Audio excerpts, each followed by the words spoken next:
Hi everybody, today we're going to be introducing cause and effect.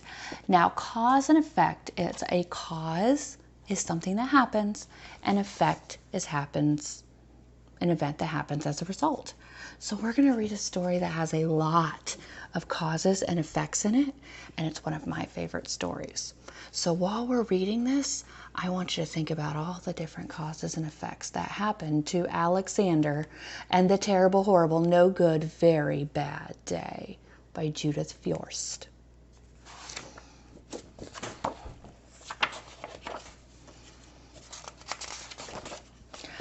I went to sleep with gum in my mouth, and now there's gum in my hair. And when I got out of bed this morning, I tripped on the skateboard and by my stick. I dropped my sweater in the sink while the water was running, and I could tell it was going to be a terrible, horrible, no good, very bad day. So he woke up and he slept with gum in his mouth, and as a result, he now has it in his hair, and his whole morning was thrown off.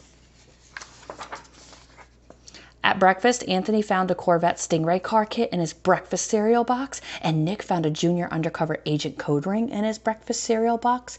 But in my breakfast cereal box, all I found was breakfast cereal. I think I'll move to Australia.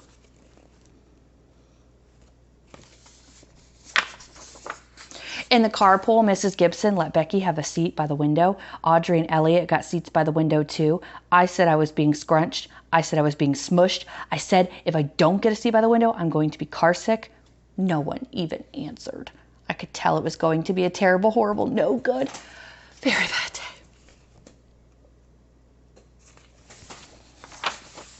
At school, Mrs. Dickens liked Paul's picture of the sailboat better than my picture of the invisible castle.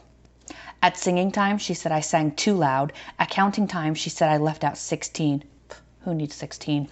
I could tell it was going to be a terrible, horrible, no good, very bad day. Poor Alexander.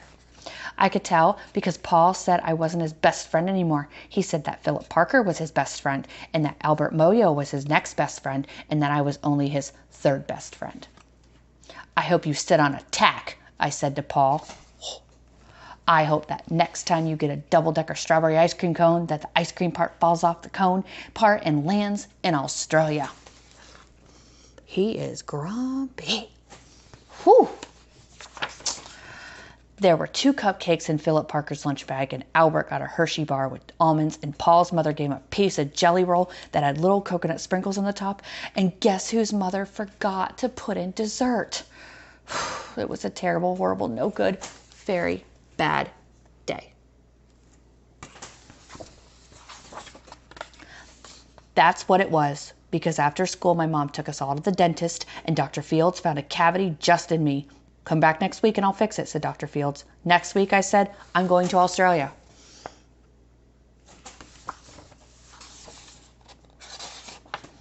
On the way downstairs, the elevator door closed on my foot, and while we were waiting for my mom to go get the car, Anthony made me fall where I was muddy, and then I started crying because of the mud. Nick said I was a crybaby, and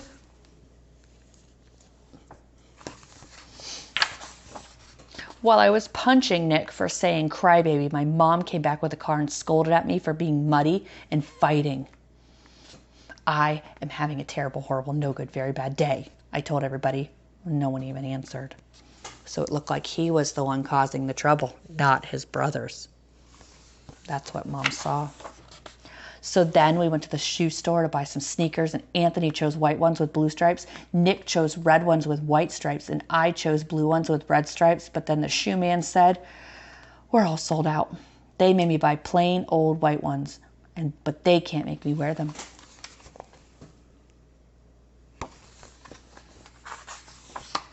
When we picked up my dad at his office, he said I couldn't play with his copying machine, but I forgot. He also said to watch out for the books on his desk, and I was careful as could be, except for my elbow. He also said don't fool around with his phone, but I think I called Australia. My dad said please don't pick him up anymore. It was a terrible, horrible, no good, very bad day. Have you ever had a horrible day like Alexander has? Do you understand how he's feeling? There were lima beans for dinner, and I hate lima beans. There was kissing on TV. Ugh, I hate kissing.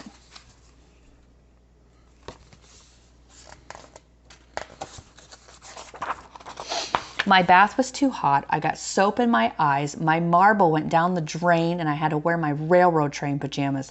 I hate my railroad train pajamas. She's really grumpy. When I went to bed, Nick took back the pillow he said I could keep, and the Mickey Mouse nightlight burned out, and I bit my tongue.